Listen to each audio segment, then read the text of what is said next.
नमस्कार. मी उत्तम कोमवाड, माजी उपमुख्य कार्यकारी अधिकारी, जिल्हा परिषद नांदेड. माझ्या फेसबुक, इंस्टाग्राम, थ्रेड आणि व्हॉट्सअपवरील सर्व बंधू भगिनींना नमस्कार. गेल्या 4-5 महिन्यापासून माझ्यावर होत असलेल्या अन्यायाबाबत जिल्हा परिषद नांदेड मुख्य कार्यकारी अधिकारी यांच्याबाबत मी वेळोवेळी फेसबुकवर, इंस्टाग्रामवर आणि व्हॉट्सअपवर आपणा सर्वांना माझ्यावर होत असलेल्या अन्यायाबाबत यापूर्वी बोललेलोच आहे. ह्या आजच्या या व्हिडिओच्या माध्यमातून मी आपणा सर्वांना एक शेवटचा माझ्याकडूनचा एक संदेश, मेसेज किंवा माझा विचार आपल्यापर्यंत पोहोचवत आहे, जेणेकरून जिल्हा परिषद CO, आयुक्त, विभागीय आयुक्त संभाजीनगर, छत्रपती संभाजीनगर, माननीय सचिव ग्रामविकास विभाग आणि महाराष्ट्र शासन गृहमंत्री यांच्यापर्यंत पोहोचवावा या उद्देशाने आज मी आपल्यापुढे आलेलो आहे. सन 2014मध्ये माळेगाव यात्रेच्यासाठी मी ॲडव्हान्स घेतला होता 20 लाख रुपये. ही यात्रा संपन्न झाली. सर्व खर्चाचा हिशोब वगैरे जे आहे संबंधित शाखेच्या कर्मचाऱ्याकडे दिलेला होता आणि कालांतराने माझ्यावर काही इतर बाबी घडल्यामुळे मी कार्यालयात उपलब्ध नव्हतो, उपस्थित नव्हतो. दरम्यानच्या काळामध्ये ऑडिट झालं आणि घेतलेला ॲडव्हान्स जो आहे असमायोजित असल्याबाबतचा ऑडिटरने जिल्हा परिषद नांदेडला कळवलेला आहे. त्या संबंधामध्ये मला तब्बल 11 वर्षाने 2025च्या जुलै 18ला मला नोटीस दिली की आपण उचललेला अग्रिमाचं समायोजन झालेलं नसल्याने 7 दिवसाच्या आत रक्कम चलनाद्वारे भरावी, नाहीतर आम्ही जिल्हाधिकारीमार्फत तुमच्या संपत्तीतून, प्रॉपर्टीतून RRCद्वारे वसुली करू. मी लगेच 25 तारखेला माझा खुलासा आणि माझ्यासोबत असलेले आणि माझ्याकडे असलेले सर्व कागदपत्र देऊन मी त्यांना अशी निदर्शनास आणून दिलं होतं की यात्रा संपन्न झालेली आहे. सर्व कागदपत्र आणि बिलं जी आहेत त्या संबंधित कर्मचाऱ्याकडे दिलेली आहेत. माननीय आमदार महोदय चिखलीकर साहेबाच्या अध्यक्षतेखाली झालेली बैठक, लोहा पंचायत समितीने केलेली कार्यवाही, माळेगाव ग्रामपंचायतनं केलेली तयारी आणि त्या संबंधामध्ये आम्ही काढलेली कार्यक्रम पत्रिका आणि बाकी सर्व कागदपत्रे जोडून मी त्यांना अशी विनंती केली की मला मूळ संचिका दाखवा. मी समायोजनासाठी सर्व कागदपत्र मी संबंधित शाखेकडे दिलेले आहेत. नाही तर माझ्याकडे त्या काळातील झेरॉक्स बिलं उपलब्ध आहेत, ते मी माझ्या खुलाशासोबत जोडत आहेत. असा हा खुलासा दिनांक 25 तारखेला जुलै 25, 2025ला मी माननीय मुख्य कार्यकारी अधिकारी जिल्हा परिषद नांदेड आणि तत्कालीन सचिव ग्रामविकास विभाग यांना पाठवलेला आहे. परंतु तत्कालीन सचिवांनी आणि मुख्य कार्यकारी अधिकाऱ्यांनी मी दिलेला खुलासा आणि त्यासोबत जोडलेल्या कुठल्याही कागदपत्राचा विचार न करता त्यांनी माझी RRCद्वारे वसुलीची कार्यवाहीसाठी 27 जुलैला, म्हणजे मी दिलेल्या खुलाशाच्या नंतर फक्त 2 दिवसांनीच, त्याचा विचारही केला नाही, वाचलंही नाही, काहीच नाही, त्याचा विचार न करता RRCचा प्रस्ताव पाठवला आणि तसे माननीय सचिवाच्या पंचायत राज समितीच्या अध्यक्षाकडे होणाऱ्या साक्षीसाठी त्याने तो तसा प्रस्ताव पाठवला की आम्ही संबंधिताच्या प्रॉपर्टीमधून वसुलीची कार्यवाही करत आहोत आणि घराचा नमुना नंबर 8वर आम्ही बोजा चढवण्यासाठी आणि त्यातून वसुली करण्यासाठी आम्ही कलेक्टर ऑफिसला प्रस्ताव पाठवलेला आहे, असा माहिती त्यांनी तत्कालीन सचिवाला पाठवली. आणि तत्कालीन सचिवांनी सुद्धा मुख्य कार्यकारी अधिकाऱ्याकडून आलेला जो माहिती आहे तेच त्यांनी त्या समितीपुढे साक्ष देताना मांडलेली आहे. परंतु तत्कालीन सचिवांनी मी पाठवलेला जो काही खुलासा आणि तत्कालीन कागदपत्रे जे होते त्यासोबत जोडलेले, जी 29 तारखेला जुलैच्या 25ला त्यांना प्राप्त झालेली आहेत, माझ्याकडे रेकॉर्ड आहे. परंतु सप्टेंबर महिन्यामध्ये झालेली साक्षीच्या वेळेलासुद्धा ना मुख्य कार्यकारी अधिकाऱ्यांनी वस्तुस्थिती मांडली, ना सचिवांनी वस्तुस्थिती मांडली. की संबंधित यात्रा जी झालेली आहे, यात्रेच्या सोबत त्यांनी संबंधित अधिकाऱ्यांनी कागदपत्र जोडलेले आहेत. मूळ संचिका सापडत नसल्याने झेरॉक्स बिलं जोडलेले आहेत. त्यामुळे वसुलीच्या बाबतच्या वस्तुस्थिती जी आहे त्याने ती मांडायला पाहिजे होती. ती माननीय सचिवांनी पण मांडली नाही, मुख्य कार्यकारी अधिकाऱ्यांनी पण मांडली नाही.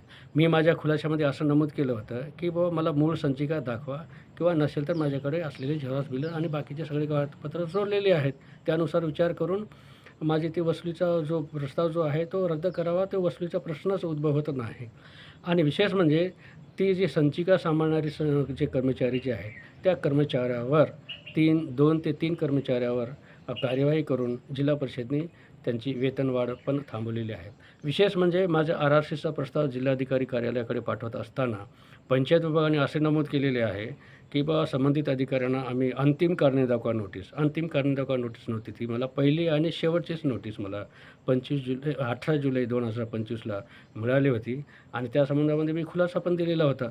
तरी पण त्यांनी असं नमूद केलेलं आहे की संबंधित अधिकाऱ्यांना आम्ही नोटीस दिलेली आहे आणि वसुलीचं पण त्याच्यात सूचित केलेलं आहे. परंतु त्यांनी नोटीसचे उत्तरही दिलेले नाही आणि चलनाद्वारे रक्कम पण भरलेली नाही, असं चुकीचं नमूद करून मुख्य कार्यकारी अधिकाऱ्याच्या मार्फत चुकीचा प्रस्ताव RRCचा जिल्हाधिकारी कार्यालयाकडे पाठवला आणि तीच माहिती सचिवाच्या साक्षीच्या वेळी सुद्धा त्यांनी पाठवलेली आहे.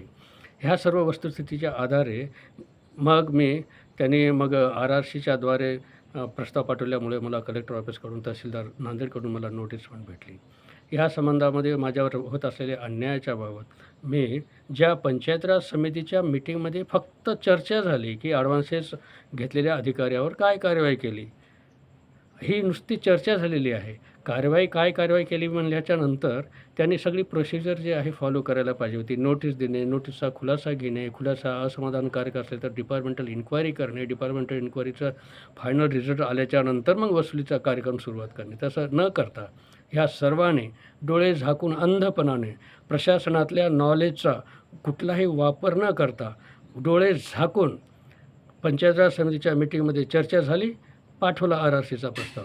मग या विरोधामध्ये मी स्वतः पंचायत राज समितीच्या अध्यक्षाकडे, ज्या पंचायत राज समितीच्या मीटिंगचा संदर्भ देऊन यांनी माझी RRC चालू केली, त्या कमिटीच्या अध्यक्षाकडेच मी दिनांक 25 फेब्रुवारीला माझं निवेदन जोडून त्या निवेदनाच्या सोबत 5 ते 50-60 कागदपत्र जोडून त्यांना मी अशी विनंती केलेली आहे की माझ्यावर जी अन्यायकारक आणि बेकायदेशीर वसुलीची जी कार्यवाही सुरू केलेली आहे ती रद्द करावी म्हणून. ती पत्र जे आहे 13 मार्च 2026ला आपल्या मुख्य कार्यकारी अधिकाऱ्याकडे पोहोचलेलं असताना एप्रिलच्या पहिल्या आठवड्यामध्ये म्हणजे तब्बल एप्रिलच्या शेवटी म्हणजे तब्बल 1.5 महिन्याच्या नंतर मुख्य कार्यकारी अधिकाऱ्याची त्याच्यावर स्वाक्षरी झाल्याची समजते.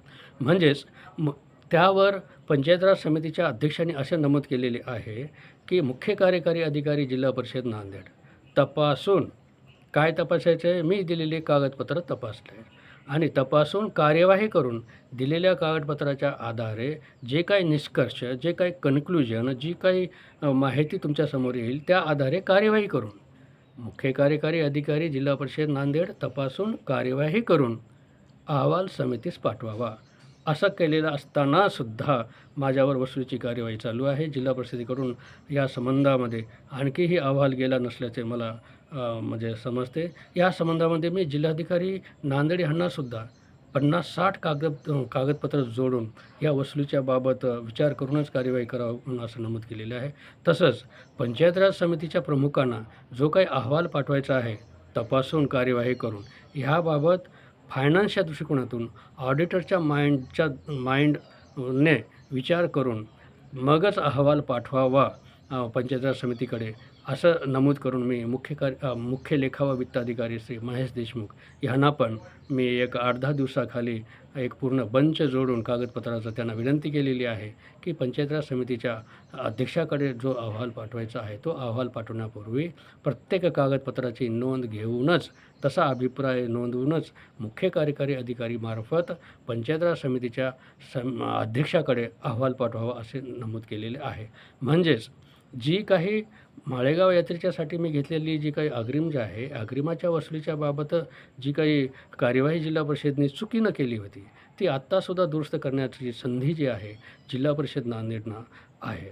त्यामुळे पुन्हा मी या संबंधामध्ये मुख्य कार्यकारी अधिकारी यांना मी त्यांना भेटलेलं आहे, की मॅडम हे पंचायत राज समितीच्या अध्यक्षाकडून आलेलं म्हणजे आलेलं जे पत्र जे आहे त्या संबंधामध्ये माझा अहवाल जो आहे तो योग्य पाठवावा. तो आणखी गेलेला नाही. परंतु ही महत्त्वाची गोष्ट नाही. महत्त्वाची गोष्ट अशी आहे, की ह्याच वसुलीच्या कारणासाठी म्हणजे यात्रा झालेली आहे, सगळे कागदपत्र आहे, म्हणजे वसुलीचा प्रश्नसुद्धा प्रश्नांकित आहे. तसं मी माननीय सचिवांना पण 30 एप्रिलला या 2026ला कळवलेलं आहे, की वसुलीची कार्यवाही रद्द करून समायोजनाची कार्यवाही करण्याचे आदेश मुख्य कार्यकारी अधिकाऱ्यांना द्यावेत.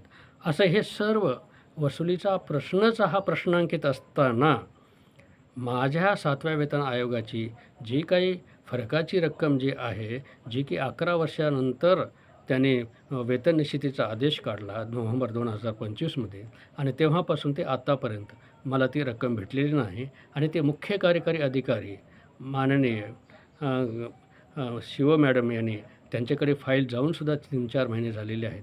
ती रोखून ठेवलेली आहे. कारण काय तर ते त्या अग्रिम वसुलीची जे कार्यवाही जी आहे कलेक्टर ऑफिसकडून जी होत आहे त्याचं काय झालं? वसूल झाली का? ती रक्कम आली का? त्याच्याशिवाय मी हे रक्कम देत नाही. म्हणून मला त्याने स्पष्ट बोलले आणि त्यामुळे त्यांनी माझी 7व्या वेतन आयोगाची रकमेची फाईल जी आहे द्यायची ती पण त्यांनी प्रलंबित ठेवलेली आहे.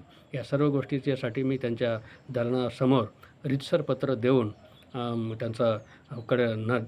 त्यांचे लक्ष वेधण्यासाठी मी त्यांच्या दालनासमोर बैठे सत्याग्रह पण केला होता. परंतु माननीय मुख्य कार्यकारी अधिकारी यांनी माझ्या त्या मागणीकडे विचार न करता मी मांडलेल्या त्या अर्जामध्ये गोष्टीचा विचार न करता त्यांनी एक गाडीभर पोलीस बोलवले SP ला फोन करून आणि त्यांनी मला ते उठवलं. परंतु त्यांनी मला ना बोलवले ना मला त्या विषयावर चर्चा केली. म्हणून मी शेवटी नव्याने नियुक्त झालेले माननीय सचिव चंद्रकांतजी कुंडवार साहेब यांना स्वतः 19 तारखेला भेटलो. त्यांच्यापुढे पण मी ही सर्व बाजू जी आहे मांडलेली आहे आणि त्यांना अशी मी विनंती केलेली आहे. एकतर माझ्या 7व्या वेतन आयोगाची रक्कम जी आहे ती 30 तारखेपर्यंत रकमेच्या देण्याच्यासाठीची संचिका जी आहे ती 30 तारखेपर्यंत जर नाही निघाली तर मी 31 तारखेला कुठल्याही वेळेला महाराष्ट्रात कुठेही मी माझं आत्मदहन करेल. मग हे आत्मदहन जे आहे मग रॉकेल ओतून असेल, पुलावरून उडी मारून असेल, चालत्या वाहनाखाली पडून असेल, रेल्वेखाली पडून असेल किंवा विषारी औषध घेऊन पिऊन माझं जे आहे विषय संपवणार आहे माझ्या आयुष्याचा.